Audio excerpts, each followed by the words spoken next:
What's up, guys? Today we're taking a look at Darksiders Warmastered Edition, and this is, of course, on the Switch. Now, this game releases next week, actually this week, the 2nd, April 2nd. It's Sunday, so April 2nd. It'll be out, and you can pick it up there. It's $29.99. I'll admit, I'm a bit disappointed in that pricing because I figured it would have been $20. Like, I know it's $20 on the PS4, for example. I think it's like $15 on the Wii U or something now. You can find it. But this is Warmastered on the Switch, and the retail, they're doing a retail version of it for $30. I think that's the issue. I think if this was all digital, it probably would have been $20, but because they have to keep their retail partners in mind, and I guess they didn't want to undercut them with a digital copy for like, $20, they just made it all the same. So you can technically pick this up physically, and apparently the box art is like, it doesn't have like the red strip on the end on the spine. It's like all black. So people were saying it was like how the Labo one kind of does too, how it like messes up their line of games, like all being one color, all red or whatever. It kind of like sticks out. But this is the icon. Some of you guys ask at times for the icon, so I figure, hey, I'm starting it up, I might as well show you guys that. So let's actually get into the game and check it out. So as we jump into Darksiders here, I do want to say thank you to THQ Nordic for sending over an early copy so we could get a look at this ahead of release. And I've been playing it some. Now, I played Darksiders when it first came out on the 360, and I loved it there. If you've never played Darksiders before, it's kind of like an M-rated Zelda game, sort of. Like, they have kind of linear dungeons set up that you play through, a lot of puzzle solving, but also kind of hack and slash combo based to a degree combat, and it's really fun. And then they did a Warmastered Edition, which was kind of like a remastered edition in 2016, and I picked it up on PC that holiday and played back through it. And that was actually the last time I had played it, so it's been 2.5 years since I played this game. It's been a bit, and I still like it. It's still fun. This is the beginning parts of it, so you don't have to worry too much about things being really I guess spoiled for you. But I just wanted to kind of play it a bit on the Switch so you can kind of see the performance of it. And I think that's the biggest thing for a lot of people is how is it going to play? Because from what I remember, it had issues on the Wii U. So the Wii U did struggle a bit with the game, and I think that might be why they incorporated a few things here. So if we go into kind of the options menu that I'll bring up here, let me go into that. You will see that there is a performance mode and then there is a high quality mode. So if I put it on high quality, what this does, I think, and I'm kind of judging here because it doesn't really tell you necessarily what it does. I think the high quality mode ups the resolution and puts anti-aliasing on. I think it kind of has it to what the PS4 does. The issue with that is frame rate drops, and I think it might be locked to 30. Possibly. It might even be slightly lower than that at times. And I kind of look at this, and it does look better. As you can kind of see here, like if you kind of look at War, he looks a bit more like smoothed out around the edges and everything. But you can also see how it feels slower. Feels more sluggish. So I have been playing it pretty much exclusively on high performance mode because I don't really mind it not looking as good. I mean, you can see with the text right away how it kind of loses its sharpness, but it really does perform much better. I mean, you can kind of see it being much smoother now, and then you can kind of see, he has more shimmering and everything to him, but I really didn't mind that much because the performance is better. If you have it in handheld mode, it actually looks much better there too because it's a smaller screen, so it's kind of less noticeable for a lot of that stuff. I just think if you're going to play the game, high performance mode on the Switch and you're good.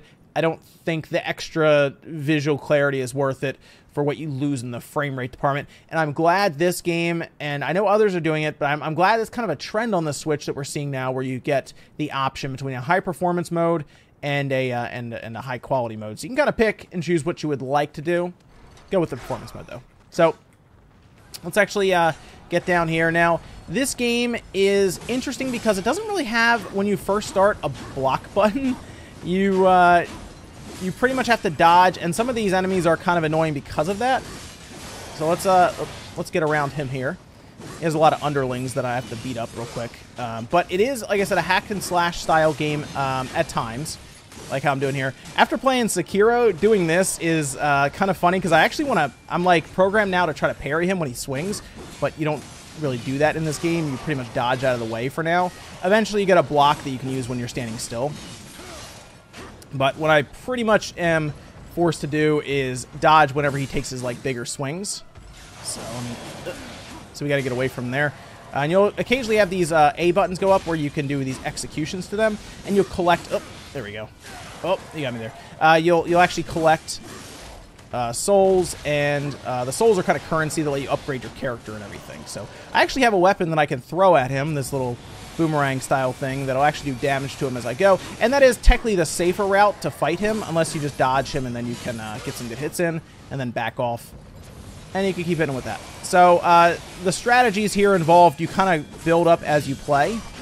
I also have a scythe that I can use against him. Yep. And I can actually hit him while he's being hit there, too. So you'll kind of build this up. I have to fight 2 of them, and that was the most annoying thing I remember when I first was playing this game, was having to fight 2 of them. But eventually you kind of get used to the strategies, and you can switch between weapons, too. So I got a nice little scythe there that I can hit him with. Oh, back up, back up. Oh. So it's kind of aggravating at times. Be used to it. So there's the A. We can get rid of him. Boom. Nice, nice execution there. We'll take this guy out. He's got, like, poison on him. We'll hit him with that. And he kind of loses it. And we can do some damage to him there. But they're actually not too bad with the health either. And you will upgrade a lot about your character. It's not as RPG heavy as the second one. So maybe you only played the second one. You didn't play this one.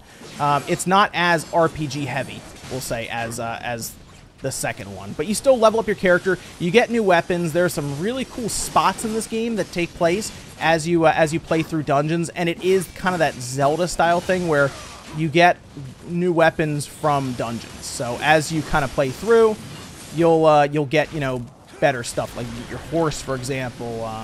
You get different weapons as you play through. It's pretty cool. It's a fun game. It's one that I really like. I think this is still, some people might not like this, I think this is still my favorite Darksiders game, to be honest, out of all of them. Even after playing 3, which I know a lot of people say felt more like Dark Souls.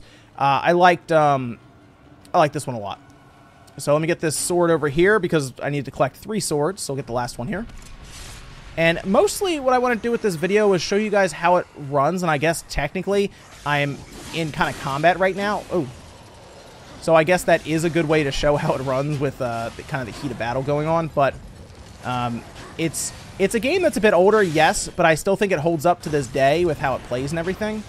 Let me get out of the way of him, because I can actually get more wrath. There we go. I think it still holds up pretty well. Oh, there we go. And I think it's worth playing if you've never... I do wish it was less. Like, I feel like $30 is more than they should be charging for, just to be honest. I think 20 would have been better for this game, and I just feel like they kind of got stuck in a bad spot with the retailers probably wanting them to do 30 on it for digital as well. And that's kind of a shame because I would have preferred this to be cheaper. Oh, which I'm sure most consumers obviously want it to be cheaper.